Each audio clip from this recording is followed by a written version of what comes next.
Test 1, 2, 3.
Sweet, Justin. How do I sound?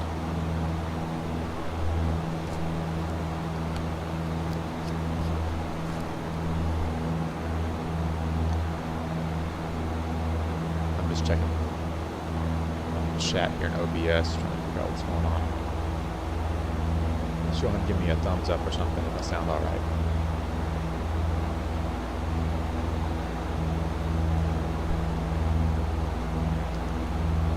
Okay, I'm going to try to turn down the airplane and tell me if this makes any difference.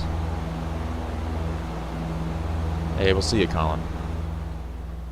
Alright, tell me if that makes any difference on the voice.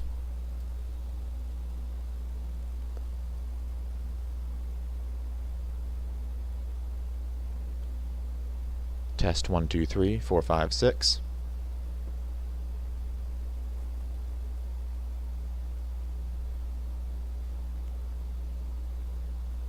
Airplane is silent now. Okay, let's see. I'll bring the audio back up for the airplane just a little bit. Tell me if that sounds any better.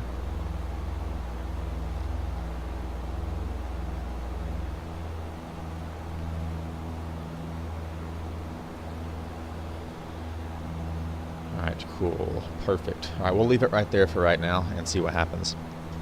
Alright, so what's happening here? We're going to shoot the VOR runway 18 approach into Shelbyville Airport. We're set up here on the sim, flying along at 3,400 feet. And the reason we're at 3,400 feet, we're simulating lost comms procedures. So we're simulating down here that we are at the MSA, which is 3,400 here for Shelbyville. So I'm going to take that and kind of mark that up on the iPad. First, I'm going to have to clear my annotations and set it up in a way that is easier to use. I'm going to bring the point up there just a little bit. So the MSA here at Shelbyville within 25 miles is 3,400, and that's what we're at right now. And as far as my distance from Shelbyville, I believe I'm pretty close to that. But I could use the iPad to tell, but I'm just going to kind of pretend the iPad airplane here doesn't exist just for purposes of practicing, but we can use it for situational awareness. Regardless, the simulation is that I lost comms, and for whatever reason, I'm going to Shelbyville. So I'm going to go ahead and plug in the VOR frequency for Shelbyville and kind of get headed in that general direction. So the VOR frequency for Shelbyville is 1355, so I'm going to go ahead and plug that in on my nav radio. So 113.55, and I'm going to go ahead and transfer that over. There we go. So I see that I've got it pulled up on there. I'm still in the GPS on my CDI, so I'm going to press the CDI button to transfer that over. I got to from flag and a VOR that works. I'm going to go ahead and hit nav 1, see if I can get any kind of Morse code coming through that.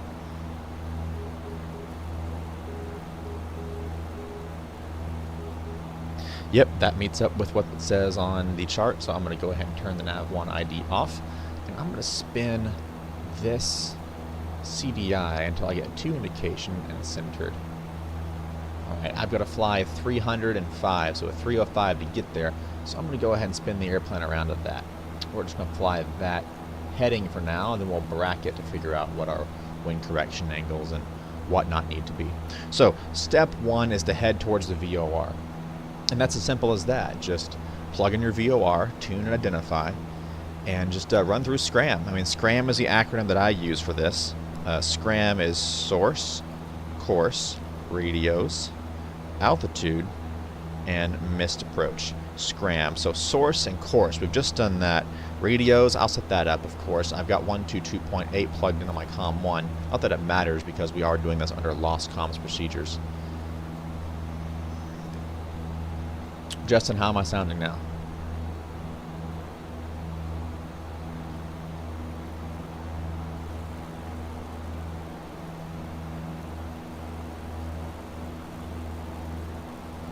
Adjust that CFII just a little bit.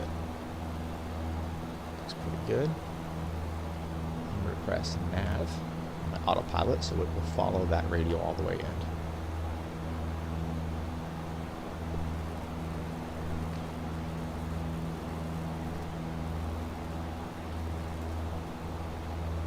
Okay, very good. I'm going to go ahead and brief this approach here with highlights just so I can have that taken care of now. Alright, this is the VOR runway 18 approach at Shelbyville Airport, SYI, which is where I'm going. This chart revision is 23054, and this chart is current from the 25th of January to the 22nd of February. So we are within that date range, so we're good there. The VOR frequency is 1355, and I have identified that. The approach course is 152, and we've got a 5,500 foot long runway with a touchdown zone of 800. And yeah, touchdown zone of 800. The notes here don't apply to me today. I'll tune and get the AWAS here in just a second.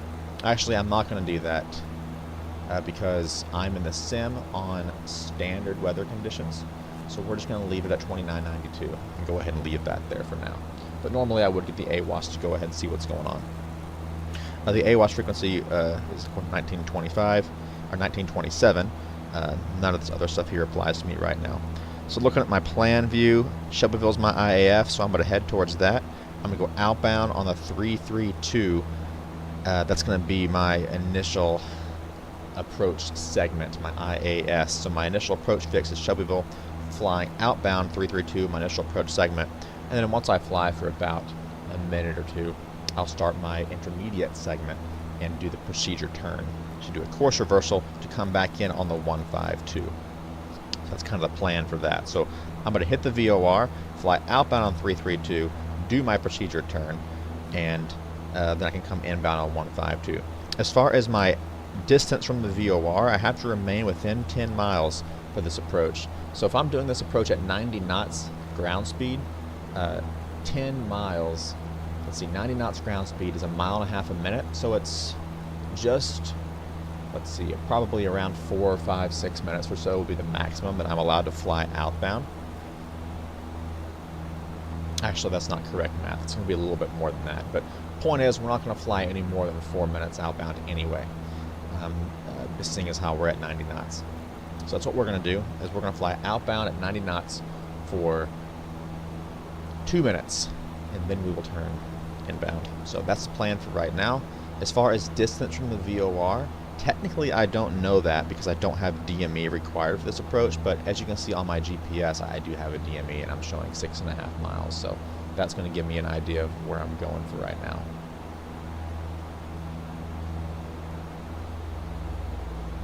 Go ahead and leave that there for now. Moving forward as far as altitude, so source, course, radios, altitudes. I'm at 3,400 and I'm going to stay there until I cross the VOR, at which point I'm going outbound. I can descend to 3,000. So that's what I'm going to plan to do. I'll descend to 3,000 on the outbound, and then on my inbound, I'm planning to land straight in runway 18. I'm a Category A airplane, which means my minimums will be at 1,500 and 1 mile visibility. So that's what I'm going to be planning on. So I'll descend from 3,400 to 3,000 crossing the VOR, and then inbound descend from 3,000 to 1,500. As far as my angle of approach, I'm going to be coming in on a 152 course, which is going to be about a 30-degree offset to the runway, as I can kind of see right here from my airport view. So I'll be coming in slightly at an angle, so I'll probably kind of join a little bit of a right base for runway 18. I think that's going to be my plan for this approach. Looking at my airplane CDI over here, I need to use my mouse here and kind of encourage the heading bug a little bit. It was starting to drift. This autopilot is kind of weird in the simulator. I'm in nav mode, but the heading bug still does something. It kind of helps guide the airplane along. It's kind of odd, but anyway. So I'm about to cross the VOR. When that happens, I'm going to fly the 332 outbound for 2 minutes. I'm going to go ahead and get my timer prepared for that. I'm just now noticing that my timer on this section of the airplane is not showing its buttons like it usually does. It's weird. So what I'm going to do is I'm going to use a timer that's built into ForeFlight. Go to More, and there's a timer right down here at the bottom. That's what we're going to be using for this. Now, I'm not sure if you guys are seeing any lag right now on the iPad, but I do have a timer down there, so that's what I'm going to be using for that. So if you can see the iPad or not, doesn't really matter. I'm going to be using it correctly. So that's what we're going to be doing. I'm still about 2 miles from the VOR, getting pretty close.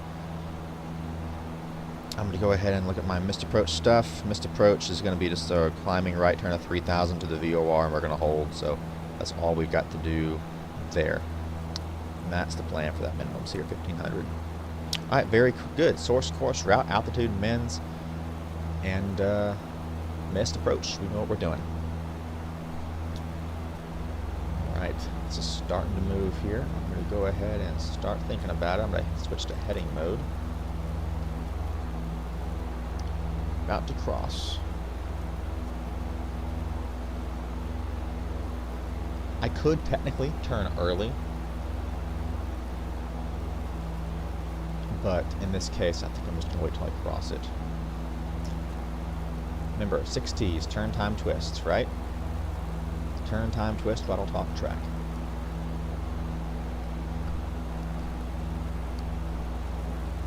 That's full deflection. I'm going to go ahead and turn. So turn to 332.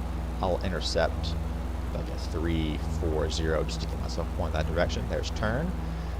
I'll go ahead and start my timer by going to More, tap to start, looking for 2 minutes. Turn, time, twist, 332. Turn, time, twist. Throttle. 90 knots is what I'm looking for, so I'm going to bring that back.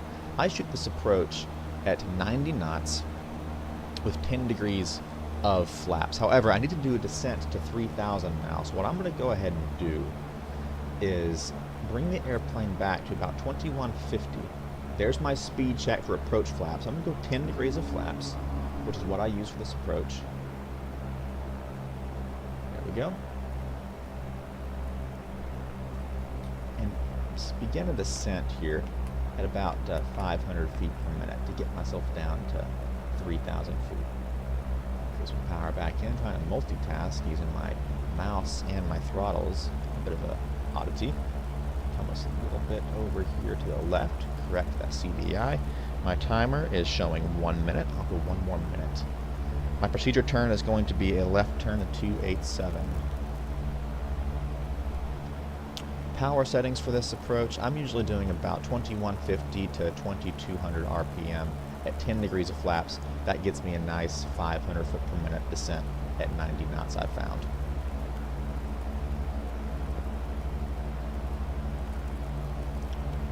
There's my altitude. I'll go ahead and level off there and then increase my power back to about 2400 RPM. Timer's getting close. There's 1:40. I could start turning now if I wanted to, but just for purposes of consistency, I'm going to go the full 2 minutes. Got 10 seconds left, and I'm here level. 2, 1. Okay, there's my 2 minutes, so I'm going to switch this over here. Boom, right there. That's starting my procedure turn. That's 287. So there's the turn. We'll start the timer. I'm going to go to tap to stop, tap to 0. And then there we are, wings level. Tap to start, looking for 1 minute. Turn time. Next is twist. We're going to twist to the inbound of 152. There we are. 152.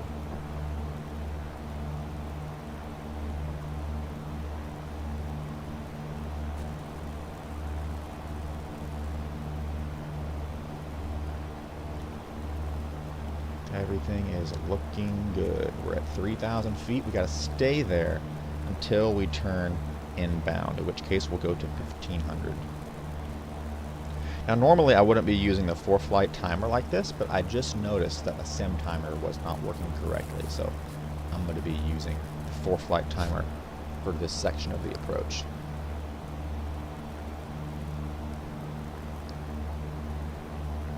I got 5 seconds to go. I'll go ahead and kill it there. Ready to turn inbound. So we'll go turn, spin it all the way around to the other side. There we go. Turn. No need to time. Twist has already happened. Turn, time, twist. Throttle. I could pull my throttle back if I wanted to, but I'm not as fast, so I'm good there. Throttle. Talk. No need to make any radio calls. We are lost comms. Track. Our goal is to fly ourselves to a heading or to a course that will allow us to intercept this radial. So the heading that I've bugged here is 107. 107 puts me about here, right at about a 45-degree angle. Actually, exactly a 45-degree angle to intercept at this course, which is exactly what I want to do. I can see this course needle begin to move in, meaning I'm allowed to begin my descent. So I'm going to do that now by selecting vertical speed, bringing it down at 500 feet per minute, and then reducing the throttle to about 2,200 RPM. And that should hold me at 90 knots. Now I'm looking for 1,500 feet. In this case, my needle is coming in. And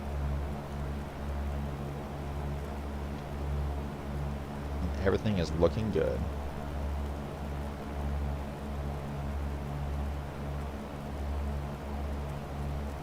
Alright, I've intercepted. Now I'm going to spin it to 152. It's making its way over, and then I'm going to hit nav on my autopilot, and that will bring it over and join that radial. So now I am inbound. Now I flew outbound for about 2 minutes at 90 knots, which puts me, let's see, the time I started my procedure turn, that's 2 minutes at 1.5 a minute. That's 3 miles out, plus another mile or so in the procedure turn. So I'm probably in the 3 to 5 mile range. If I look at my GPS, it says about 5 miles. That gives me an idea of how far I am from the airport. I'm going to increase my rate of descent to 700 feet per minute. Oops, a little too much. I want 700. There we go. And I'm going to reduce my throttle just a touch more. Before land checklist is complete, lights are on, everything's set up, fuel's on both, we're good to go. Just a touch fast. The reason I'm descending faster is because I am farther from the airport. I want to make sure that I do not put myself in a position of coming in too high and then still being above minimums by the time I hit the missed approach point. I want to be level at the MDA prior to the missed approach point, preferably a few miles from it at least. That way I don't, I have plenty of time to see the airport. I've got 200 feet remaining to my minimums. Everything's looking good. It still hasn't popped out yet.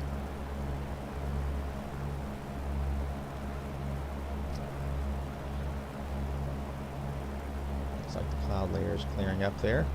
Right, there we are. I'm going to press altitude at my minimums. Right, captured one about 20 feet below, but it's correcting. It's very good. Increasing my power back to about 2,300 to maintain 90 knots. And we wait until we see a flag flip or we see the airport. There I am at the MDA, 2,300 at 90 knots. Everything's looking great. I'm probably going to be going missed based off of what I don't see in front of me.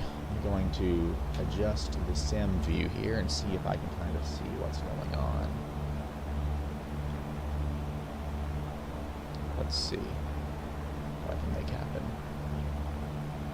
I don't really see anything over there. And even out here, I see the ground, but it's very hazy, very poor visibility. I doubt that I'll see the airport, but I might be able to see it out the side. But I doubt that severely, so I'm going to set this back up and just see what we look for.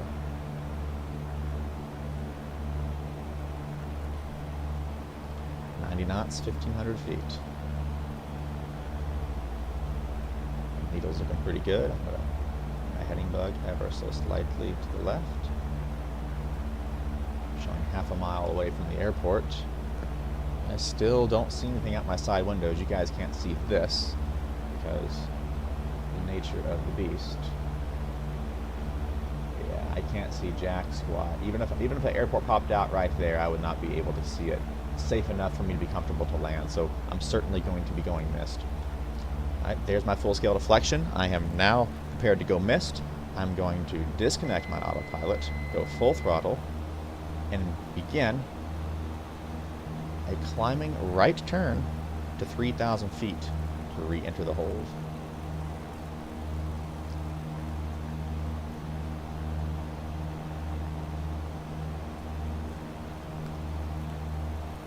Switch this to my outbound. There we go. It's a little too steep in my bank angle there. Flaps are up. Pitch for the proper pitch attitude setting. A little bit too steep there, it's my bad. The sim is a bit more sensitive than the real airplane, and I do not fly on the sim very often, so this is good practice for me. Nice, good heading coming around. There we are. Excellent. Trim is now set. Alright, I'm still on the from side. As soon as that flag flips to 2, I'll start my timer for 1 minute. Because I am in the hold. There we go. 1 minute starts now. Pick my iPad and hit tap stop. 1 minute. Starting now. Oops, still keep climbing there. Autopilot is now engaged. And vertical speed is set. 500 feet to go. I'm going to set 500 feet per minute on my climb. Now, you want to be very careful about setting your vertical speed in a climb on the autopilot, especially at higher altitudes, because you have no guarantee that you are going to be able to make that climb gradient. So because of that, you might actually get too slow and stall the airplane. So be careful about that. In this case, I've got plenty of speed and I've only got a few hundred feet to go, so I'm not too worried about it. But I do want you to watch for that in the future.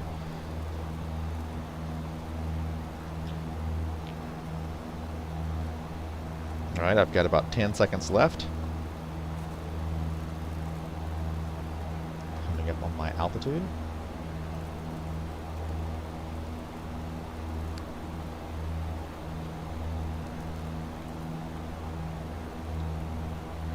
Okay, there we are. I'm going to press altitude, and I'm going to turn it down. There we go. Alright, turn, time, twist while on the inbound, throttle. I can pull that back to, say, 2,400. Throttle, talk, not needed, and then ordo, and track. We're going to track this inbound radial, the 152 course. And I did this hold correctly, so I believe I should be able to roll out on the 152 heading, since there's no wind now, and be nearly dead center. I may have turned slightly too far to the west, so I may have to shallow my heading ever so slightly, but we'll see what happens. In fact, I think I will do that. I'm going to bring my heading, say, maybe somewhere around there.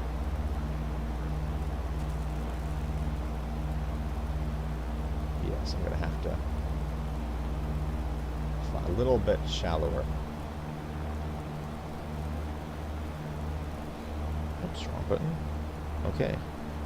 Timer starts now. 1 minute. Having to correct inbound. Just a couple degrees, nothing too crazy. As you can see, it is moving in. We're just in the hold.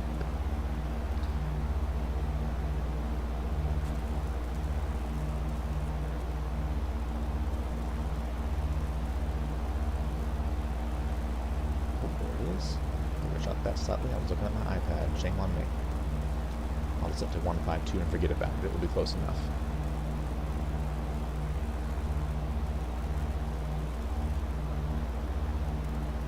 Just a couple degrees out to correct. I know I'm very close to the VOR, which is why it is going out quite so far. 1 mile is close enough for it to be egregious in deflection. So I'm going to bring it in just a few more degrees. Hold that. I know I'll be close enough to the VOR. One thing I don't want to do is go back and forth, and kind of fishtail to the VOR. It's better for me to have a slight deflection I'm correcting towards than to freak out the whole time. So I'm still inbound. I'm at 1 minute 14. Needle centers. Back to 152. And it's going to flip. There it goes. It flips. Turn. The outbound of 332. 2, turn. No need the time, twist, throttle, talk, and track. We're going to fly this heading outbound, and as soon as that flips, time for a minute. Tapping on my iPad here, look and see what our ground track has been. So you can see down here, we went direct to the VOR, joined the outbound, did our procedure turn, joined the inbound, went missed, and as you can see, I went just a little bit too far. Let's see, where's my pencil? Here, as you can see, I turned just a little bit too far this direction. I should have had more of this heading. So because of that, I had to kind of join the hold here at an angle. So I'll try to avoid that next time for sure.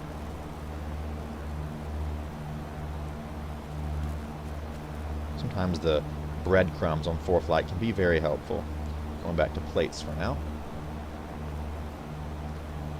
Alright, as you can see on the CDI here, I'm still showing actually it just flipped to a 2 indication, which is exactly what I want, so I'll start my timer. Uno momento.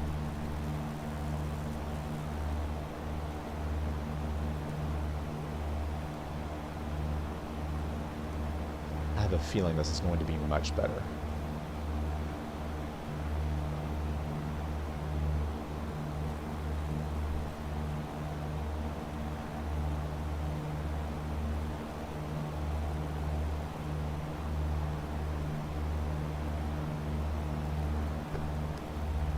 This would be a little bit easier if I had the timer over here where it usually is, but I don't know why it's not there right now.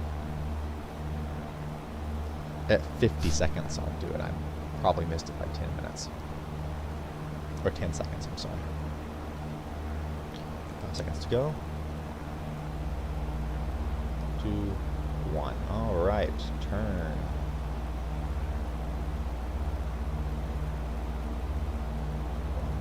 Leave it right there. Time not needed. Throttle, nope. Talk, nope. Track, gonna track the CDI into.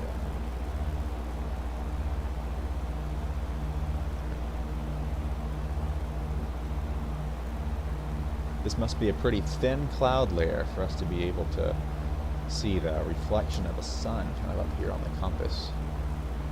It's moving around, the shadows moving. Almost there. Still got quite a bit of deflection. As I say that, it's moving in now. Perfect. It's exactly what we want to happen. Let's see how close it gets. If it's perfect, it will roll out on heading at dead center. It's going to be close.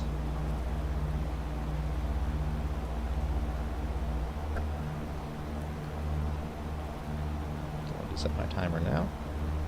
Start the timer. There we go. Let's see if that's 1 minute.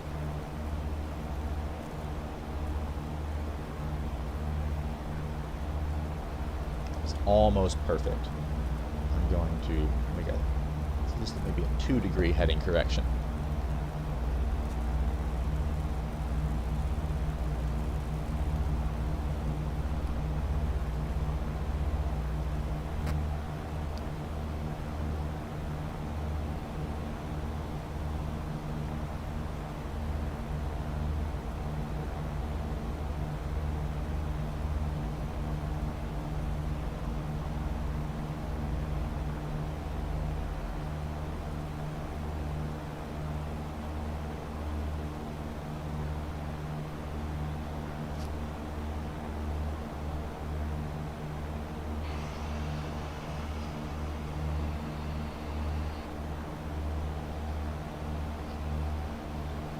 there's a flag, it flips, and we're good.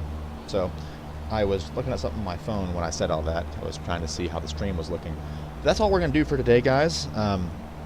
Basically, if I wanted to continue doing this approach, I would just turn back outbound, join the 332, and do the whole approach again, and try until I see the airport, or go divert and go somewhere else.